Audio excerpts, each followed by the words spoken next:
Assalamualaikum students, hope you all are doing well. Grade 6. Today we are going to start our lesson from page number 9, unit number 2, indoor gardens. We have already done the reading, and now today we have some words here. We have to relate with the correct meanings. Although हमने word meaning अपने previous जो हमारा lecture था उसमें किए थे, आज हम जो exercise work करेंगे that is कि हम word को उसके correct meanings के साथ match करेंगे. So this is the work that is done in your book. So आप वहीं पर इसको complete करेंगे. ठीक है? So now the word tepid is here. What is the meaning of tepid? We have already done in our previous lecture. It is the meaning of यानी slightly warm or lukewarm water के लिए इस्तेमाल होता है. So tepid is, so find out the word, we have to match it with the lukewarm water. Second word is evaporation. What is the meaning of evaporation? We have already done evaporation, and the meaning of evaporation is release of water into the air through the leaves of plant. evaporation का process जो है वो पौधे के पत्तों से होता है जब पौधा पानी को अपने अंदर एब्जॉर्ब कर लेता है, और after that evaporation process is doing in the plant कि वो पानी को in the form of vapours अपने अंदर से डिस्चार्ज करता है या निकाल देता है या रिलीज करता है into the air. The third one is pests. Pests हमने क्या पढ़ा था कि पेस्ट क्या होते हैं? पेस्ट होते हैं नुकसान देने वाले कीड़े, यानी destructive insects. So pest, and we have to mark with it destructive insects. The next one is toxins. What is the meaning of toxins? Toxins means a poisonous substance, that is a जहरीला मादा कोई भी मौजूद हो तो उसे हम toxins कहते हैं. So we have to mark join toxins with the poisonous substance. The next one is clogs. Clogs means blocks, यानी बंद कर देना. हमने पढ़ा था कि प्लांट के जो पत्ते हैं we have to clean the leaves with the sponge, ताकि जो होल्स पौधे के ऊपर या पत्ते के ऊपर मौजूद होते हैं वो बंद हो जाते हैं, यानी क्लॉग हो जाते हैं, ब्लॉक हो जाते हैं. So we have to clean it. So tepid means release the tepid means lukewarm. Evaporation means release of water into the air, or pests mean destructive insects. Toxins means a poisonous substance, and the clog means blocks. So the next one is complete the table below. This is the table on your book. You have to complete this table on your book. The first word is emitted. हमें उसके synonyms भी लिखने हैं, हमें उनके antonyms भी लिखने हैं. We have to write here their meaning, and after that we have to make sentences with the help of these words. For example, emitted is here.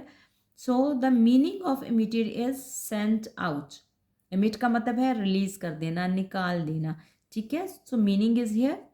जब हम इसका सिनोनिम लिखेंगे तो सिनोनिम का मतलब भी, यानी उर्दू में हम कहते हैं मुतरादिफ, वो तकरीबन उसका मतलब ही होता है. जैसे यहाँ emitted is here, so the synonym is discharge. And in the same way we have antonyms here, यानी मुतजाद जिसको हम उर्दू में कहते हैं. So emitted, the synonym of emitted is discharge, and the antonym of emitted is absorb. यहाँ discharge है निकाल देना, और एब्जॉर्ब का मतलब है जज़ब कर लेना. सो हमारे पास मीनिंग भी आ गया, सिनोनिम भी आ गया, और एंटोनिम भी आ गया. And the sentence is of emitted is the furnace emitted a stream of warm air. Furnace यानी जहाँ पर जहाँ बर्तन बनाए जाते हैं, that is the furnace. So furnace emitted a stream of warm air. जो फर्नेस है वो वार्म एयर की एक स्ट्रीम यानी एक लहर जो है वो emit कर रही है या release कर रही है. So the next word is tepid. What is the meaning of tepid? Tepid is the lukewarm water. So or moderately warm. हल्का गर्म या नीम गर्म जो है, that is the lukewarm. So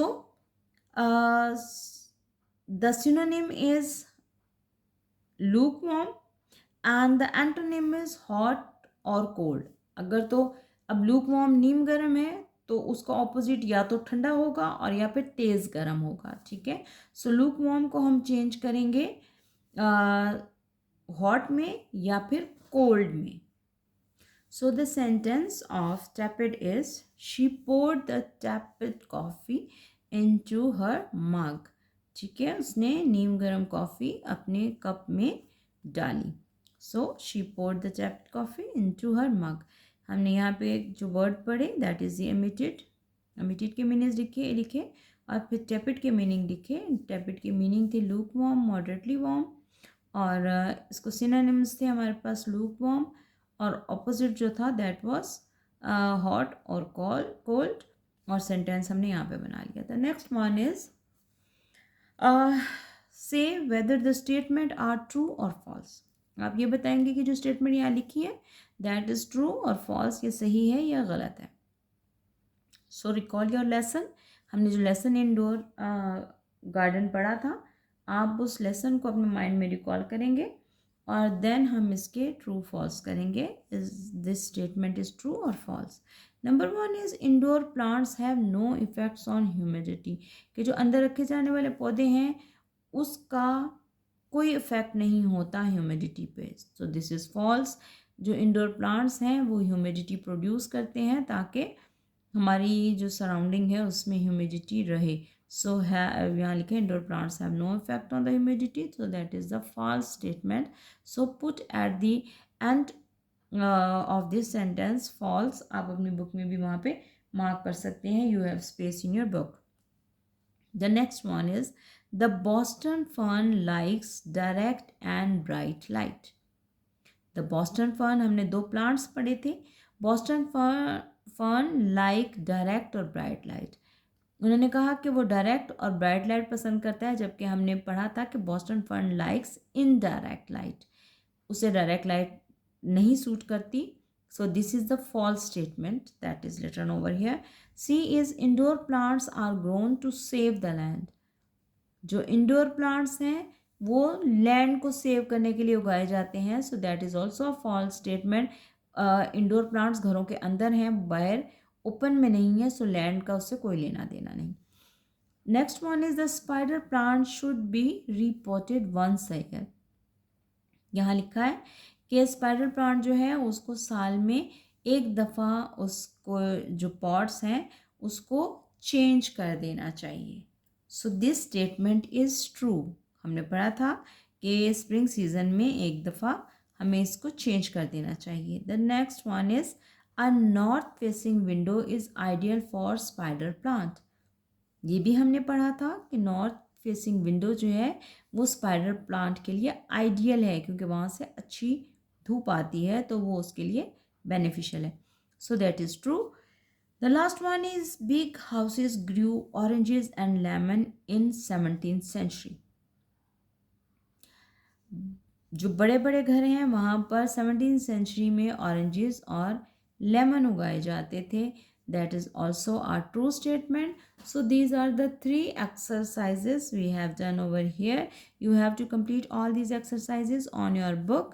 So hope we will meet again. Till then, Allah Hafiz students.